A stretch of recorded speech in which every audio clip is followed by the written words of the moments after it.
Hello, good morning to all of you. आज हम पढ़ेंगे अगला चैप्टर कंप्यूटर का, फंडामेंटल का है। इसमें जो हम जानेंगे कंप्यूटर खरीदने से पहले कंप्यूटर का कॉन्फ़िगरेशन क्या होना चाहिए, तो उसके बारे में हम आज चर्चा करेंगे।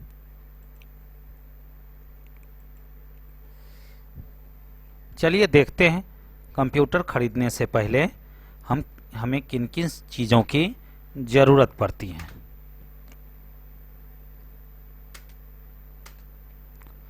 तो सबसे पहले हम जब कंप्यूटर खरीदने जाएंगे तो हम बोलेंगे जो हमें मदरबोर्ड दिया जाए। तो मदरबोर्ड क्या होता है? तो मदरबोर्ड एक बोर्ड होता है जिस बोर्ड में प्रोसेसर लगे हुए रहते हैं, रैम लगे हुए रहते हैं, उसमें रोम भी इनबिल्ड लगा हुआ रहता है, वो उसको खरीदने की ज़रूरत नहीं है। तो चलिए, हमने क्या बोला, सबसे पहले जब हम दुकान पे कंप्यूटर खरीदने के लिए जाएंगे तो कॉन्फ़िगरेशन में पहले हम लिख करके देंगे जो हमें मदरबोर्ड चाहिए। मदरबोर्ड के बाद हम डिमांड करेंगे प्रोसेसर का। प्रोसेसर के साथ हम सीपीयू फैन भी खरीदेंगे, क्योंकि प्रोसेसर के ऊपर फैन लगा हुआ रहता है जिसको बोलते हैं सीपीयू फैन, जो कि प्रोसेसर को ठंडा करने का काम करता है। फिर हम परचेज करेंगे रैम, जिसको बोलते हैं रीड ओनली मेमोरी। फिर हम रैम परचेज करेंगे। रैम परचेज करने के बाद हमें ज़रूरत पड़ेगी स्टोरेज डिवाइस की, जो कि सीपीयू के अंदर लगा हुआ रहता है, जिसको हम बोलते हैं hard disk. Hard disk purchase करेंगे। हार्ड डिस्क परचेज करने के बाद अब आपको सीडी राइटर या डीवीडी राइटर खरीदने की ज़रूरत नहीं है, वो सबके सब वर्क पेन ड्राइव से ही होता है। अगर आप लेना चाहते हैं तो सीडी ड्राइव या डीवीडी ड्राइव आप परचेज कर सकते हैं। और एक कैबिनेट लेंगे। कैबिनेट में इनबिल्ड एसएमपीएस लगा हुआ रहता है। तो बन के तैयार हो गया हमारा सीपीयू। ये वास्तव में सीपीयू नहीं था, ये एक कैबिनेट था। कैबिनेट के अंतर्गत आपने देखा क्या क्या है, तो मदरबोर्ड, प्रोसेसर, रैम लगा हुआ है। और इसी कैबिनेट के अंतर्गत साइड में हार्ड डिस्क लगा हुआ है, और हार्ड डिस्क का केबल मदरबोर्ड से कनेक्ट है। और इसी कैबिनेट के अंदर एसएमपीएस लगा हुआ है, जो पावर सप्लाई का काम करता है। उसके बाद हम खरीदेंगे मॉनिटर। तो मॉनिटर भी अनेकों प्रकार के होते हैं, आगे हम चर्चा करेंगे। तो अभी जो मार्केट में आ रहा है वो है एलईडी मॉनिटर। तो एलईडी मॉनिटर हम परचेज कर लेंगे। फिर हम परचेज करेंगे कीबोर्ड, जो एक इनपुट डिवाइस है। हम परचेज करेंगे माउस, माउस को परचेज करेंगे। फिर हम परचेज करेंगे स्पीकर को। अगर आपको प्रिंट निकालने की ज़रूरत पड़ती है कंप्यूटर से तो आप प्रिंटर भी ले सकते हैं प्रिंट निकालने के लिए। अगर विशेष प्रिंट आउट की ज़रूरत नहीं पड़ती है, अब 1-2 महीने में एक बार प्रिंट आउट की ज़रूरत पड़ती है, तो आप पेन ड्राइव में डेटा को लेकर के किसी कैफ़े में जा कर के आप प्रिंट आउट निकाल सकते हैं, साइबर कैफ़े में जा कर के। फिर हमें ज़रूरत पड़ती है स्कैनर की। अगर आपको कोई डॉक्यूमेंट स्कैन करना होता है तो उसके लिए ज़रूरत पड़ती है स्कैनर की।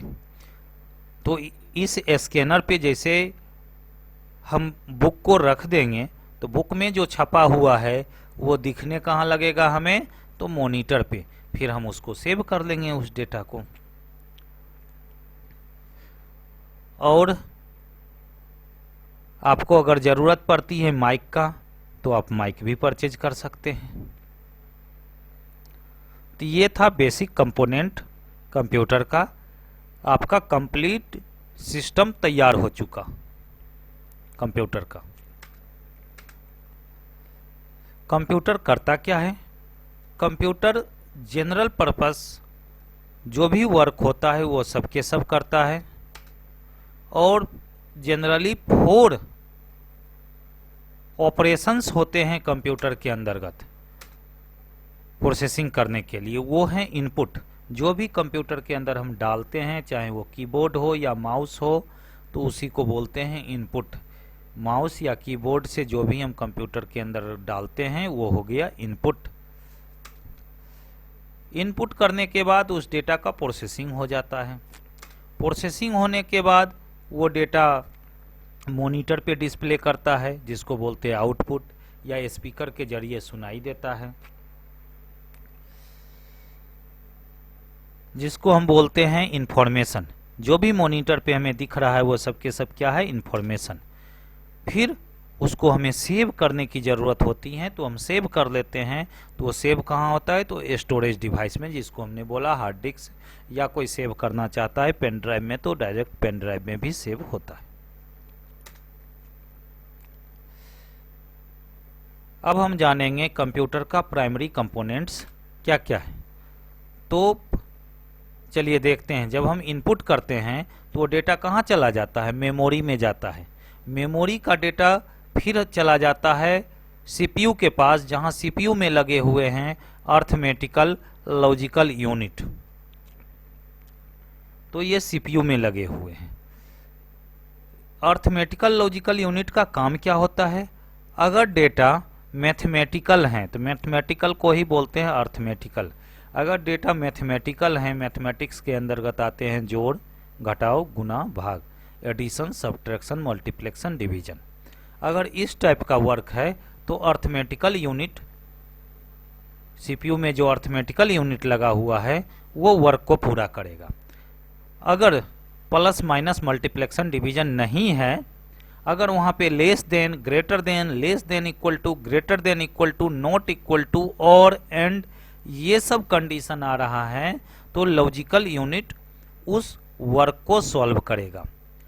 और फिर कंट्रोल यूनिट का काम होता है डेटा को कंट्रोल करना और फिर उसको मेमोरी में भेज देना। और जो भी डेटा मेमोरी में है, मेमोरी का डेटा या तो आउटपुट डिवाइस पे डिस्प्ले कर सकते हैं, और मेमोरी के ही डेटा को हम स्टोरेज डिवाइस में स्टोर कर लेते हैं। अब इनपुट डिवाइसेज किसको कहते हैं, तो चलिए जानते हैं। और सेंट्रल प्रोसेसिंग यूनिट किसको कहते हैं, हमने अभी ही चर्चा किए। Containing the control unit and arithmetical logical unit, उसी को बोलते हैं central processing unit. Input device हो गया, साधारणतः कीबोर्ड और माउस जो हैं वो हमारा इनपुट डिवाइस हैं तो बहुत ज़्यादा इनपुट डिवाइसेस, सबकी चर्चा हम धीरे धीरे करेंगे। अभी आप जानिए जो कीबोर्ड और माउस जो है हमारा इनपुट डिवाइस हैं। और सेंट्रल प्रोसेसिंग यूनिट कैसे बना है, तो कंट्रोल यूनिट, अर्थमेटिकल यूनिट और लॉजिकल यूनिट को मिलाकर के बना है सेंट्रल प्रोसेसिंग यूनिट। फिर मेमोरी की ज़रूरत होती है डेटा को टेम्पोररी होल्ड करने के लिए। जो सेंट्रल प्रोसेसिंग यूनिट में डेटा जा रहा है या सेंट्रल प्रोसेसिंग यूनिट से डेटा बाहर आ रहा है आउटपुट के लिए, तो वो भी मेमोरी में ही होल्ड करता है।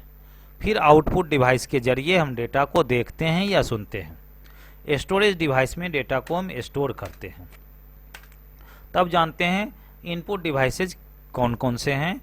तो आपने पहला देखा कीबोर्ड, दूसरा है माउस। तो अभी हम कीबोर्ड और माउस के बारे में जानेंगे। कीबोर्ड क्या होता है, the most commonly used input device is the keyboard on which data is entered by manually keying in or typing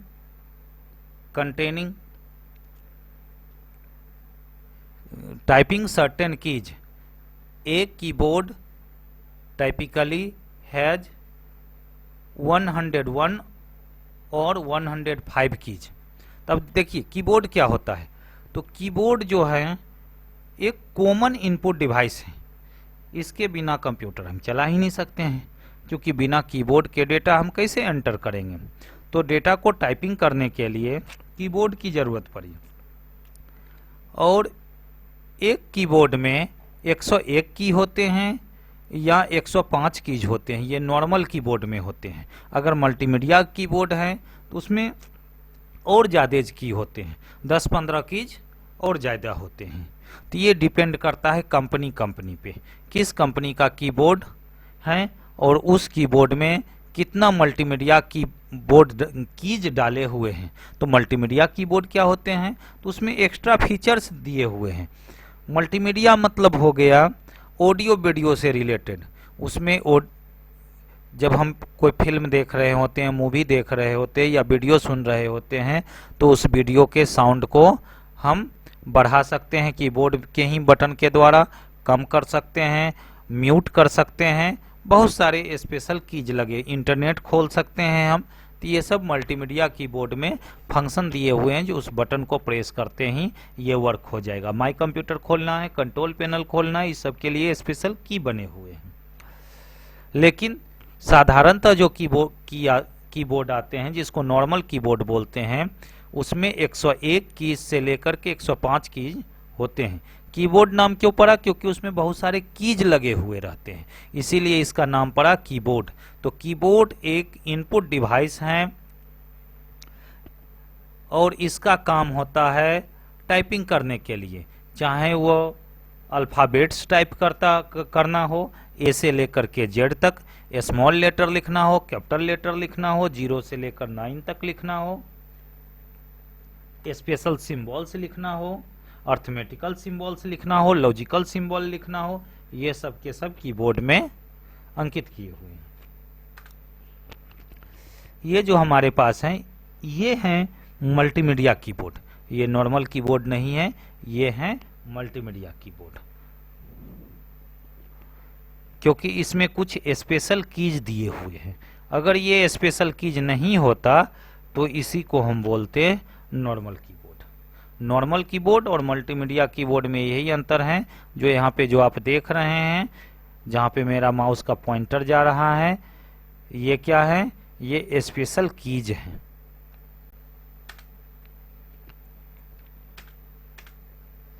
mouse जो है एक पॉइंटिंग डिवाइस है,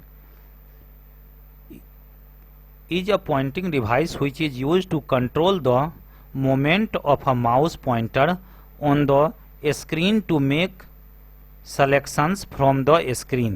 A mouse has 1 or 5 buttons. The bottom of the mouse is flat and contains a mechanism that detects moment of the mouse. अब देखिए, mouse क्या है, एक movable device है। इसको पॉइंटिंग डिवाइस भी कहते हैं, इसको इनपुट डिवाइस भी हम बोलते हैं। तो माउस का काम होता है कंप्यूटर में जो पॉइंटर दिए हुए हैं उस पॉइंटर को मूव करना। तो अगर मुझे कुछ सेलेक्ट करना हुआ तो माउस के द्वारा हम सेलेक्ट कर लेते हैं। जनरली माउस में 3 बटन्स होते हैं, एक लेफ्ट, राइट और स्क्रॉल बटन्स होते हैं। ये देखिए, हमने माउस को खोल के आपको दिखा रहे हैं। जो माउस के अंदर ये जो देख रहे हैं, ये स्क्रॉल बटन है, यहाँ पे है ना, एक लेफ्ट कीज है, एक राइट कीज है माउस में। तो ये जो आप देख रहे हैं फर्स्ट वाला माउस, ये ओल्ड माउस हुआ करता था। अब जो आ गया है वो लाइट वाली माउस आ गई हैं।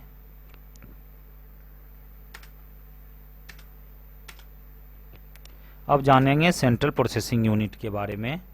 The central processing unit contents electronics circuits that cause processing to occur. The CPU अर्थात central processing unit interprets instructions to the computer, performs the logical and arithmetical processing operations and causes the input and output operations to occur. It is considered the brain of the computer. तो चलिए, central processing unit जो है, इसी के अंदर processing होता है, जो भी डेटा को इनपुट किया जाता है। और उसको प्रोसेसिंग करने के लिए उसमें गेट्स लगे हुए हैं। तो वो गेट कैसा है, तो लॉजिकल गेट है, अर्थमेटिकल गेट हैं। तो अर्थमेटिकल वर्क अर्थात मैथमेटिकल वर्क जो होता है वो अर्थमेटिकल गेट के द्वारा होता है, और लॉजिकल वर्क जो होता है less than, greater than, less than, equal to, वो लॉजिकल गेट के द्वारा होता है। और चूंकि कंप्यूटर ही टोटल प्रोसेसिंग करता है, तो ठीक हमारे दिमाग में जो प्रोसेसिंग होता रहता है तो हमारा ब्रेन प्रोसेसिंग करता है। ह्यूमन पार्ट्स जितने हैं बॉडी के, उसमें ब्रेन जो है उसका काम होता है प्रोसेसिंग करना। तो कंप्यूटर में जो प्रोसेसिंग करता है वो है प्रोसेसर, इसीलिए प्रोसेसर को कंप्यूटर का ब्रेन कहा गया है, अर्थात दिमाग कहा गया है। अब देखिए, ये हैं प्रोसेसर। प्रोसेसर सेलेरॉन कंपनी के द्वारा भी आते हैं। एडम का प्रोसेसर आता है, पेंटियम का, इंटेल का प्रोसेसर आता है, इंटेल पेंटियम का प्रोसेसर आता है, इंटेल सेलेरॉन का प्रोसेसर होता है। तो हमें पूछिएगा जो आप कौन सा प्रोसेसर लें, तो हम आपको मना करेंगे सेलेरॉन का प्रोसेसर भूल कर ना लें, एडम का प्रोसेसर ना लें। प्रोसेसर जो होता है वो इंटेल का अच्छा होता है, इंटेल का प्रोसेसर ही परचेज करें, क्योंकि जितने भी प्रोसेसर्स होते हैं साल 2 साल के बाद उसकी पावर कम होती जाती है, लेकिन इंटेल के प्रोसेसर का भी पावर कम होता है, लेकिन इसका पावर बहुत ही कम जो होता है वो कम होता है सेलेरॉन की अपेक्षा। तो प्रोसेसर के लिए इंटेल सबसे पुरानी कंपनी है और सबसे अच्छी कंपनी है, तो इंटेल का ही प्रोसेसर परचेज करें। इसी प्रोसेसर को बोलते हैं सेंट्रल प्रोसेसिंग यूनिट। मेमोरी। अब मेमोरी किसको कहते हैं वो देखिए, memory also called random access memory, अर्थात रैम, ये एक टेम्पोररी मेमोरी है। It is the main memory, इसे मेन मेमोरी भी कहते हैं ऑफ द कंप्यूटर, कंप्यूटर का ये मेन मेमोरी है। It consists of electronic components that store data including numbers, letters of the alphabet, graphics and sound. Any information stored in RAM is lost when the computer is turned off. अगर computer बंद हो जाता है तो जो भी data RAM में है वो खत्म हो जाता है।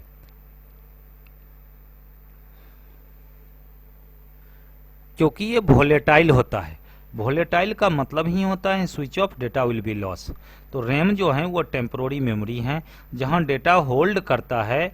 इनपुट वाले भी डेटा रैम में ही जा रहा है, आउटपुट आकर के डेटा रैम में ही रह रहा है। तो रैम का काम होता है डेटा को होल्ड करना।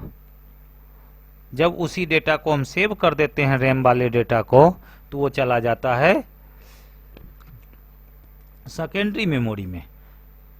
तो सेकेंडरी मेमोरी जो है वो हार्ड डिस्क हो गया, तो वो डेटा परमानेंट स्टोरेज हो जाता है। और ये प्राइमरी मेमोरी को ही रैम कहते हैं। रैम जो है वो प्राइमरी मेमोरी है।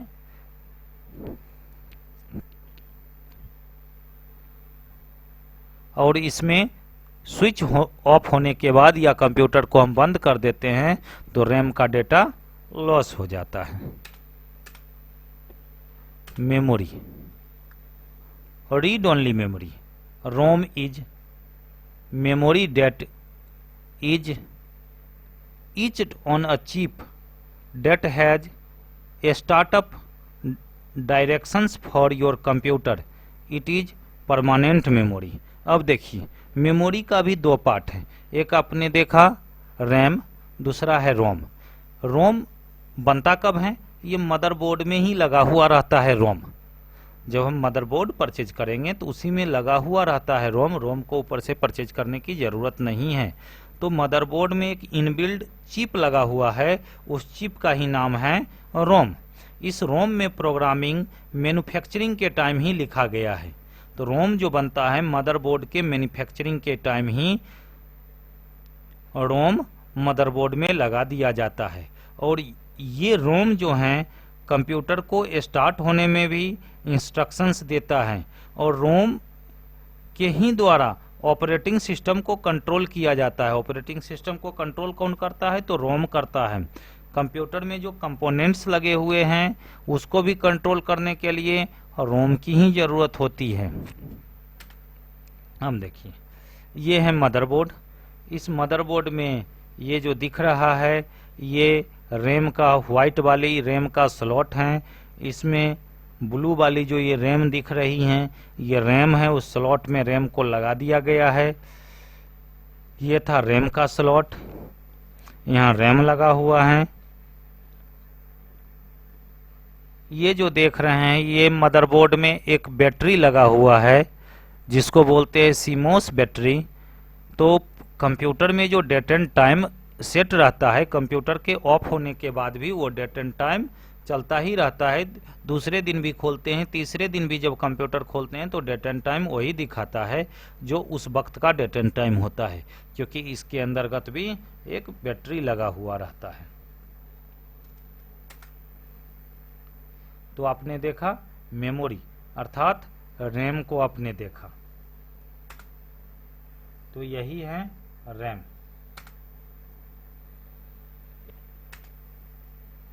ये देखिए हमने पिक्चर लिया है, पूरा कैबिनेट का हमने पिक्चर लिया है। ये जो देख रहे हैं ये है मदरबोर्ड, मदरबोर्ड में यहाँ पे रैम लगा हुआ है। ये जो चार देख रहे हैं ये PCI स्लॉट है, इस स्लॉट में टीवी ट्यूनर कार्ड भी आप चाहें तो लगा सकते हैं, इंटरनल टीवी ट्यूनर कार्ड है ना। यहाँ पे आप देखेंगे CPU फैन लगा हुआ है, यहाँ हमने लिख दिया है CPU फैन। इस फैन के नीचे प्रोसेसर लगा हुआ है, माइक्रो प्रोसेसर। तो हमने इस कंप्यूटर में इंटेल का माइक्रो प्रोसेसर लगा रखा है, उसके ऊपर से हमने फैन लगा रखा है, इस स्लॉट में रैम लगा हुआ है। ये जो देख रहे हैं ये SMPS हैं, इसी से पावर सप्लाई होता है, इस वायर के जरिए पावर सप्लाई हो रहा है कंप्यूटर में। तो आपने देखा जो भी फंक्शन था वो सब के सब मदरबोर्ड कर रहा था। डेटा को एक जगह से दूसरे जगह ले जाने का काम मदरबोर्ड में सर्किट बना हुआ है, उसी सर्किट के द्वारा हो रहा था। चाहे वो प्रोसेसर से डेटा रैम में ले जाए और रैम के डेटा को प्रोसेसर में ले जाए, अर्थात डेटा का स्वैपिंग हो रहा है। तो वो काम कौन करता है? तो मदरबोर्ड करता है।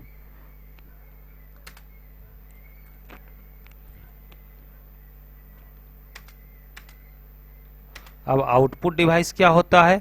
Output devices makes the information resulting from the processing available for use. The two output devices more commonly used are the printer and the computer screen. पहला जो है वो कॉमन है आउटपुट डिवाइस, जो मॉनिटर है। बिना मॉनिटर का computer आप ऑपरेट नहीं कर सकते हैं, और प्रिंट आउट निकालने के लिए हमें प्रिंटर की ज़रूरत पड़ती है।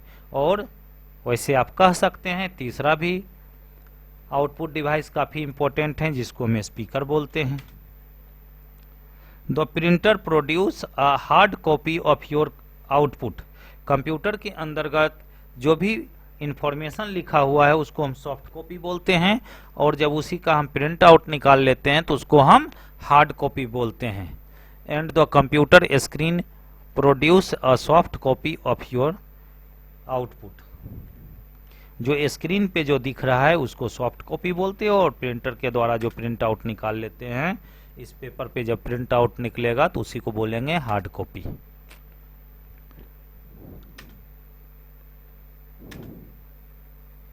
तो ये मॉनिटर है, मॉनिटर पे डेटा डिस्प्ले करता है। आज के लिए इतना ही आज के क्लास में। That's all, thank you.